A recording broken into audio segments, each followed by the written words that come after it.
Okay, and this person is saying, let's say I experience open contact 3 to 6 years from now. Will I be able to learn specialty skills from members of the Interstellar Alliance, for example, as a different form of higher education? How might one then be able to use those skills on Earth?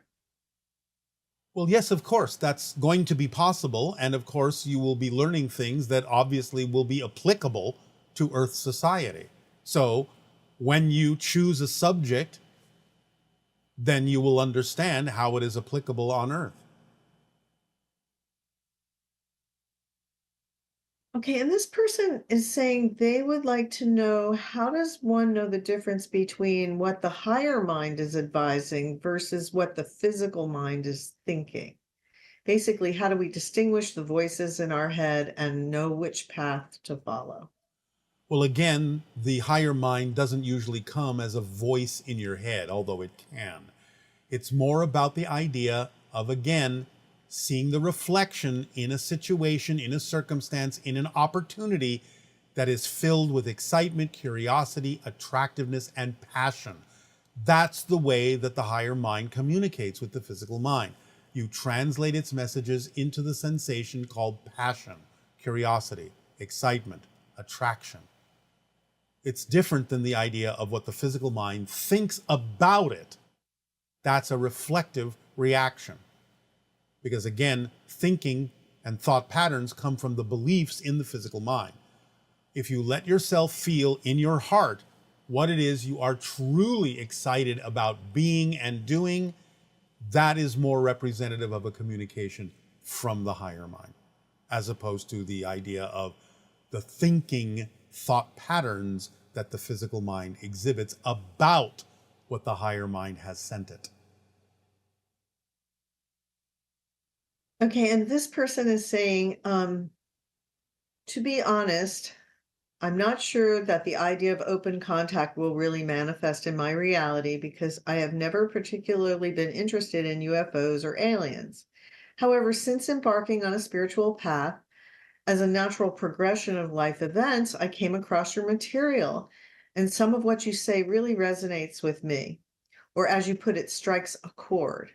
I wanted to ask if you represent a certain high vibration within me that has manifested you in my reality, or in other words, if you're an aspect of my multidimensionality that we share, regardless of the ideas of open contact UFOs or aliens. Yes, because again, first and foremost, we are functioning as a reflection of your own higher mind, of your own soul. That doesn't require the idea of extraterrestrial contact to take advantage of. That's first and foremost. It can lead more easily to the idea of open contact to allow your own physical mind to connect more strongly with your higher mind, your soul. But that's the first step, is a representation of your own higher mind. That's how we function. Now, the fact that you're asking the question of an extraterrestrial can be an indication that it is a high probability that this will lead to some form of contact. But no, it doesn't have to. The most important thing is that it helps you understand how to communicate with your own higher mind to interact with us. And how would you compare the idea of having an interdimensional communication or encounter with another being versus ET contact? Well, again, it's not always important to tell the difference if the information services you in a way, helps you in a way. Sometimes, when you become sensitive enough, you might be able to feel the difference in vibration, and you can assign that particular feeling to an extra dimensional or extraterrestrial or spirit guide or something like that. But it's not always important to make that distinction if the information itself is what's more important to focus on. So the whole idea of, as we raise our vibration, ET contact becomes a side effect in a sense. Yes. That because now you have access to more of things in existence. Yes, let me give you a very simplistic example. Let's say someone is living in your United States and they decide they're going to move to France. Well, of course, once they move to France, they have surrounded themselves with more opportunities to interact with French things.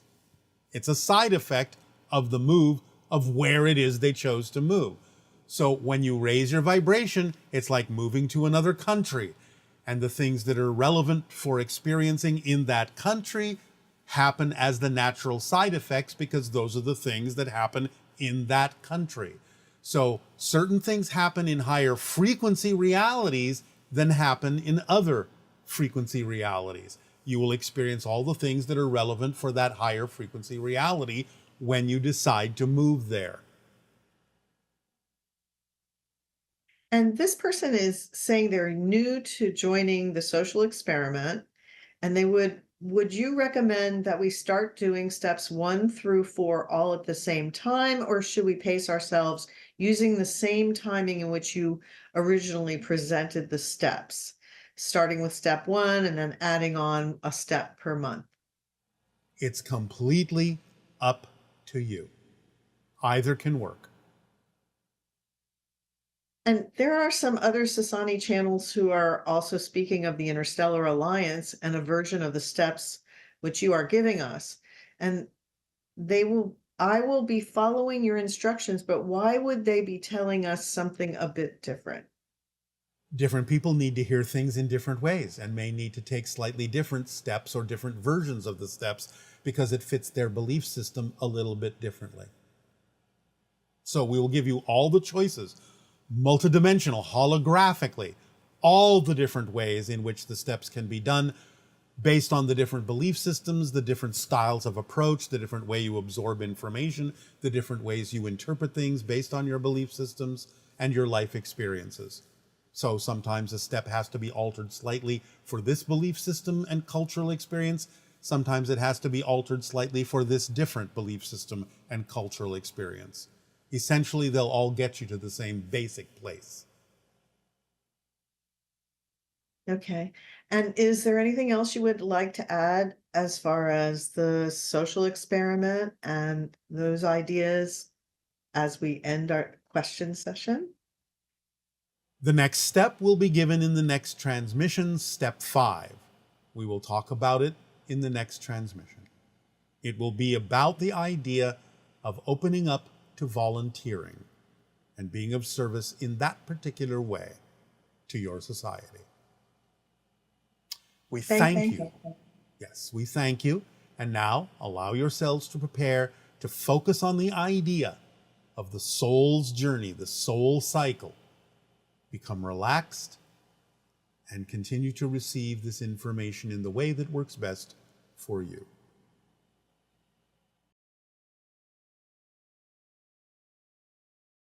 And now, we would like to invite everyone to become relaxed, to breathe deeply and easily, to add whatever sounds or lights you feel should accompany the idea of the upcoming meditation, or simply sit in silence if you prefer. Eyes open or eyes closed, but allow yourselves to imagine in a relaxed way the idea we have described of the sphere of light that you are as a soul. And imagine it with vibrations that are condensing a part of itself down and down and down into the center of its being, into this little crystalline seed that represents the physical persona, the physical experience, the physical reality, that this seed then uses those vibrations to project onto the inner surface of the soul sphere as a screen to make that reality seem to be outside of itself when in fact it's within. But that projection happens because of the focus, because of the concentration, because of the desire to have a space-time linear physical experience. Then the soul functions like a screen wrapped around that central crystal to allow the inside of that sphere to function as the screen for a projection of a reality reflection that is happening and coming from the experience of that little crystalline seed within the soul. Now imagine that crystalline seed expanding back out again as it expands its awareness and becomes aware of how to use those vibrations to connect to all the parallel realities and other dimensions and the higher mind soul of itself. And imagine it contracting and expanding like the soul is breathing the physical being into existence, into life, and then allowing it to expand back out to its soul self, and again breathing it out, breathing it in, breathing it out, breathing it in. The soul contracting within itself and expanding within itself, never diminishing as a sphere of light. The sphere of light itself does not contract. The contraction happens within it. It always remains there as the higher mind for the connection of the crystalline seed that is the physical personality. But you can use the vibrations as a form of communication between the soul, bouncing back and forth between the bigger sphere and the smaller sphere, the bigger sphere and the smaller sphere, and allowing the smaller sphere to expand out to the bigger sphere and contract back to the smaller sphere and be different, and expand back to the bigger sphere and contract to the smaller sphere and be different, and contract and contract and contract and expand and expand and expand, and it contracts again and again and again and again and again. And this is the mechanism, billions of times per second, of how you're shifting through different versions of physical reality, expanding and contracting within the soul, billions and billions and billions and billions and billions of times per second. Faster and faster and faster, flickering and flickering and flickering, always being different when you contract into that crystalline seed. Different, different, different, different, different, new, new, new, moving forward, expanding, expanding, expanding, but never quite the same contraction. A little bit more expanded each time, to have a different navigation into a different version of Earth as you navigate to ones that are more representative of what you prefer to experience.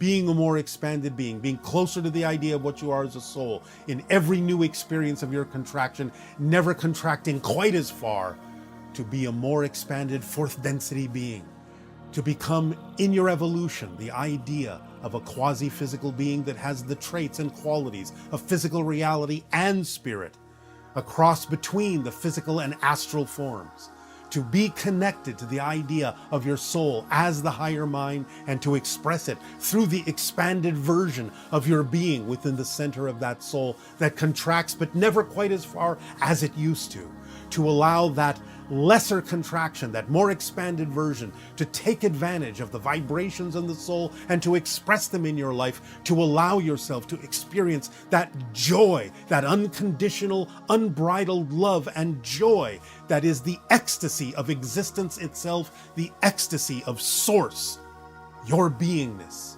your truth, your vibration, your essence. Imagine that expansion and contraction, slowed down so you can perceive it, but knowing that even as you perceive the slow expansion and slow contraction, that it's going much faster at its natural pace to create the shifts that you experience, being a new being in the center every moment that is more and more expanded, a little bit closer to becoming the full soul, but remaining physical, so you can experience the beauty and joy and creativity and imagination of the fourth density physical reality that you are all evolving toward. Keep that vision in you.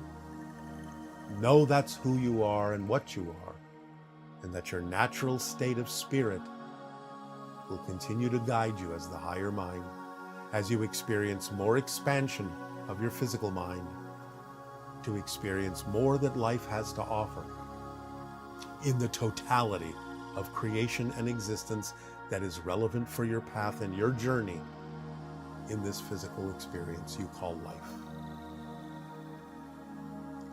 Breathe it in, relax into it, and remember, you do not have a soul, you are a soul. Be the soul that you are, and let the personality expand back to the degree it needs to experience all that it can be in harmony with itself, in beauty, in love, in light. And welcome home. We thank you for allowing us to share this image, this vision, this powerful meditation of your soul with you in the soul cycle, this day of your time, within the time you are creating yourself to experience on this journey, on this path that you call you. Hello, Tadeo. Nania. We have so many wonderful questions from our viewers today. All right. The first one is, you talk about how similar to when we wake up from a dream while we're asleep in physical reality, it is that when we die, we wake up from the physical back into who we are as a soul. From your perspective, does this process continue beyond that once we are awake as a soul, or are we totally awake? Do we wake up at some point from being a soul back to being an oversoul, or from an oversoul, and so on? How does it all work? When you are a soul, you are totally awake as a soul. You can connect to the oversoul. You can start to experience points of view from the oversoul. The idea is not so much that you wake up as the oversoul, for both will exist simultaneously in the realm of spirit, in the realm of non-physical reality. But you can have experiences as if you are seeing from the oversoul perspective. You can have experiences as if you are seeing from higher perspectives, oversouls of oversouls, and even from the perspective of all that is. But it's not the same as waking up because you haven't forgotten who you are. Exactly in the sense of the connection between soul, oversouls of oversouls, and all that is. On that level, things start to exist more concretely in a simultaneous way, and you can have experiences of having the point of view and perspective of those other levels, but it's not the same as waking up to realize you are that. Okay, and what happens to the soul when we physically die? What do you mean? You become the soul. You are the soul. You wake up as the soul. Your body idea, your experience of physical reality remains within you as the soul. Remember, your body doesn't have a soul. Your soul has a body.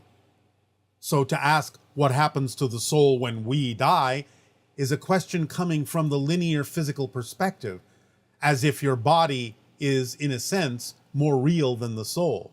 You are a soul, and when you die, in a sense, you absorb the experience you had within the soul of the physical being that you created within the soul. Again, similar to the idea of as you grow as an adult, you absorb the experience you had as a child. But you are now an adult. Yet you can call upon the experiences you've had as a child. So as a soul, you can call upon the experiences you had from the physical perspective, but all that happened within the soul. Okay, and if we are all living past and future lives in the present moment, then why is it that when babies are born, they need to relearn how to be human? They need to relearn the simplest things like how to talk, count, and interact with people. It is like they are discovering the world for the first time, but it's not the first time because we have many lives before and after. But it is the first time for that personality. Your sentence is mixing the idea of the physical persona and the soul's experience when you say we. So the idea is you are creating a new physical persona that is injecting itself into the experience of physical reality and choosing to forget who it is so it can rediscover who it is from a new point of view. So it is the first time for that personality, and there has to be that first time experience for that personality to absorb all of the belief systems that are representative of the challenges that the soul chose to face as that unique new personality from a linear perspective. So that's why you have to forget who you are as a soul, even though you may be able to access all sorts of incarnational experiences that coexist simultaneously from the soul perspective. From the physical perspective, this is you uniquely for the first time. And therefore you have to learn things in the way that it is relevant for that personality to learn how to talk and walk and reconnect to things in a way, or connect to things in a way for the first time, to satisfy what that physical personality's journey is all about, which is going to be completely different from any other personality's journey. So it has to build up from scratch. And how can a person tell if it's their last lifetime on Earth? You will make that decision when you are in spirit. You cannot necessarily know that decision now. You may feel that there is a good chance you might choose that when you are back in spirit, back as the soul. And therefore, as the soul, you may say, yes, that was it. And now I'm going to move on. But you will have discussions with your spirit guides and all sorts of other beings when you are in spirit. And really, you will not completely form that decision until you are in spirit. You don't know right now, from the physical perspective, what else the soul itself may choose to experience. So you have many choices, and yes, you don't have to reincarnate, so to speak, on Earth. You can choose other kinds of experiences. But again, you will make that decision when you are in spirit.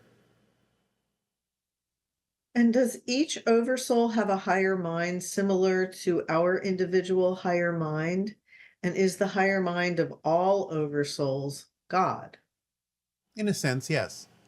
The higher mind of anything and everything is what you call God. Although, again, it's infinite and eternal. There is no end. And even the idea of all that is can have a higher mind of a multitude of all that is. And is our soul our higher mind? Yes, same thing. The And do soul animals? is the higher mind because that is the portion that is still experiencing itself as spirit, as a soul. So that becomes the higher mind, the guide for the physical personality the soul has created within the center of its being. And do animals have higher minds? Yes, because animals have souls, and the soul is the higher mind. How is an animal soul different from a human soul? It's different in purpose, it's different in vibrational frequency, it's different in intention, it's different in focus. The energy is the same, the essence is the same, but the vibrational patterns that determine what it is are different. It's like saying electromagnetic energy, light, is light, whether it's visible light, invisible light, red, green, yellow, blue, whatever. It's all made of the same stuff, so to speak, but the different frequencies determine that it appears and presents itself as different in terms of its effect. So animal souls, human souls, all souls are in a sense made of the same stuff, the same energy, the same consciousness, the same extension of source, and all that is. But the frequencies that determine it is an animal as opposed to a human are different. It's a different color, so to speak. Can animals become humans or vice versa after they die and return to the physical world? There is a type of progression where, from your perspective, it can appear that an animal consciousness has evolved into expressing itself as something like a human consciousness. It is unlikely that human consciousness become animal consciousness in an incarnational sense. Human consciousness can perceive itself and experience itself as an animal consciousness, but not necessarily physiologically. It is something that happens on the spirit level, in the spirit realm, in a certain way that you can experience while you're physical, but it's not like you're actually incarnating as an animal physically. And are there an infinite number of souls to match one for each parallel human individual? Yes. And if we create vibrational representations of other souls' energy, but are not actually interacting with those energies directly in the material world, how is it possible that we can interact with anyone but ourselves? Because you're picking up on the vibrational frequency of another, and you are using that frequency in part to create or co-create the version that you're interacting with, made out of your energy. So when you make a simulation of another being, part of that simulation contains the frequency differences in that other being, so that they do in fact appear different to you. The fact that you can perceive them as a different person is the clue that you are utilizing some of their frequency to create that representation, even though you're creating it out of your own consciousness and out of your own energy in order to have something to interact with. So the differences, the fact that you see it as a different person, is representative that you are incorporating into that simulation some of their frequency to represent themselves that way. Is it possible to fully experience ourselves as our higher selves? Yes, when you die.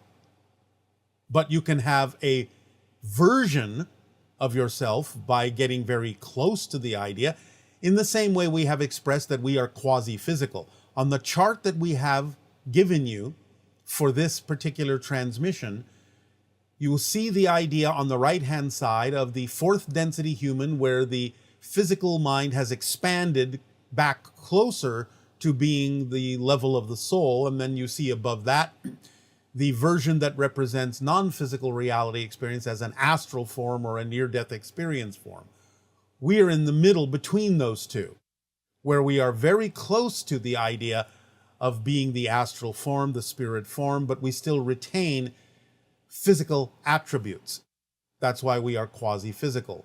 So we represent as best as possible the idea of our higher minds, the soul, in physical terms by being quasi-physical, by having attributes of both the soul level and the physical level in a balanced and blended way. That's how you do it. It's not exactly the identical experience of being the soul, but it is a very close representation while still experiencing yourself to some degree as physical.